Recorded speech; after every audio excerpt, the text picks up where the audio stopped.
All right, everybody, I'm Logan Alec. I'm a CPA, and this is my update for Thursday, November 26th. Happy Thanksgiving to everybody out there. Only a brief update today, national holiday, not a whole lot to talk about. I'm going to be going over to my parents' house with my wife and son later, but I do want to mention that second part of that conversation I had with Harvard-trained emergency room physician Dr. Pascal Juang. That was published last night. We talked about surgical masks versus N95 masks. We talked about how to correctly put on a mask. I found out I've been wearing mine wrong this whole time. We talked about if you're using a disposable mask, right, like a surgical mask, how often you should dispose of it or cycle it. We talked about the COVID-19 vaccines, how pharmaceutical companies have been able to develop these vaccines so quickly when typically vaccine developments can take years. Check out that conversation, part 2 of that conversation. Link is in the description below. In terms of stimulus, not a whole lot to say. There are no stimulus negotiations to speak of. But of course, the stimulus hype bros are still doing their thing. But let me just say, if someone's been telling you that there's been good news on stimulus for the past few months, and there's no good news in your bank account right now, then it's just all been hype. That's all it is. Congress doesn't have a lot of time next month, and they still have to deal with government funding on top of that. And as of right now, we're not having any negotiations. However, we did have White House Trade and Manufacturing Advisor Peter Navarro. Remember him? He was Mr. 2 trillion. He was saying in a Bloomberg interview that we need more stimulus. I'm going to show you the clip. Before this clip, he was basically asked what the administration's goals are in its last few weeks, specifically if the White House is going to put pressure on China. Navarro did mention a Trump executive order cutting off investments in Chinese weapon-building companies, but then Peter Navarro intentionally took the conversation in the direction of domestic stimulus. Here's the clip. What I'd love to do for you, Kevin, is just to talk now a little bit about our bread and butter, which is the economy, and we had a bunch of things come out in terms of indicators today and over the last week. And for me, I think what's really important, and for the people of America, is to understand that we're moving towards what could be a precipice unless we get to a phase 4 deal. And if I may, let me just tell you the good, bad, and the ugly. I mean, if you look at the data, we had an incredible surge in consumption, 40% increase in the Q2, the highest on record. Home sales, both new and existing, are very, very robust. Durable goods is really a bright spot, core capital goods. And the GDP, as you know, comparing that to Great Britain, as you just said, is like we had a revision and it held at the 33%. And then the other good news about it is that the inflation is well below target. But here's the bad and the ugly. We saw uptick in unemployment insurance claims. We saw personal income go down. Now, both of those two things are related to what I describe as a trajectory of money that's been injected through the stimulus and relief package. And clearly, we're well past that peak. We're moving down into a place where the PPP program and the unemployment compensation program. Navarro said we're facing a precipice without more stimulus. He brought up the uptick in jobless claims we saw yesterday. Remember my update yesterday? We said that jobless claims have now increased for 2 weeks in a row for the first time in a while. He said that personal income has gone down, and both of these things are related to CARES Act stimulus money, such as the $600 a week unemployment running out, such as small businesses already using all their PPP funds and not able to keep employees on payroll now.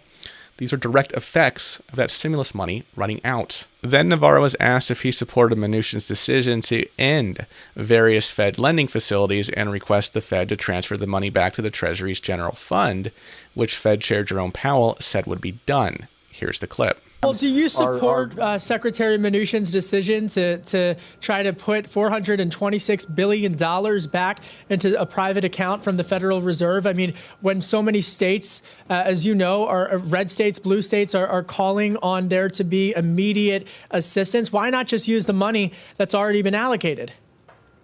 That's for Secretary Mnuchin to have that conversation with you, Kevin. But what I will say that I think needs to be done is in the phase 4, you've got a number of core things in there. The PPP program, which was the small loan program, was tremendously successful in helping small businesses, and it needs a top up. The problem we have, Kevin, is we're losing these small businesses, and what we learned from the crash in 08 and 09, that once you lose them, it's hard to get them back. So we really need to do that. We also need to extend unemployment insurance compensation, because all of that by the end of December, that's all gone in terms of the emergency, and people are hurting. That's going to hurt consumer spending and the like. So that's necessary. And then we had a really good stimulus with that $1,200 check per person that went out, and I think that would be what we need, is a bridge, a fiscal bridge to the point where the vaccines kick in, and we're able to get back to a semblance of a regular economy. Having said that, though, is we do have these structural adjustments that are going to have tremendous impacts that we're going to have to figure out how to wade through, and that's going to be difficult as well. So Navarro didn't answer the question specifically, but again brought the conversation back to stimulus, namely PPP, supercharged unemployment, and stimulus checks. He was further asked about the PPP. Okay, well, what if we give businesses money, but they don't have any business right now due to the economic situation? He gave a decent answer to that. I'll leave a link to the full interview on Bloomberg in the description below. Biden had an interview with Lester Holt on NBC News. He touched on stimulus, or rather various stimulus relief measures, including funding for schools, PPP, state and local government funding, and focusing on those who are hit first and hardest, namely minority communities, making sure they get the aid they need. All right, let's talk COVID-19. 180,830 new COVID-19 cases yesterday, with 2,313 deaths. Yesterday, Joe Biden urged Americans to hang on and made further calls to unity. The Supreme Court yesterday ruled that New York Governor Andrew Cuomo's restrictions in terms of religious services violated the First Amendment's protection of the freedom of religion. Justice Neil Gorsuch wrote in a concurring opinion that there is no world in which the Constitution tolerates color-coded executive edicts that reopen liquor stores and bike shops, but shutter churches, synagogues, and mosques. In terms of vaccine news, remember that Oxford University AstraZeneca vaccine we talked about on Monday?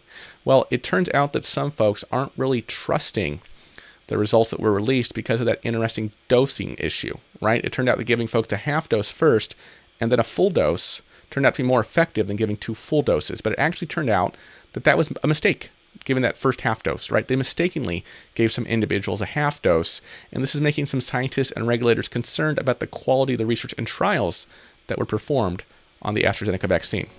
All right, folks, that is my Thanksgiving update for today. Thank you so much for watching, and have a safe and happy holiday today. Bye-bye.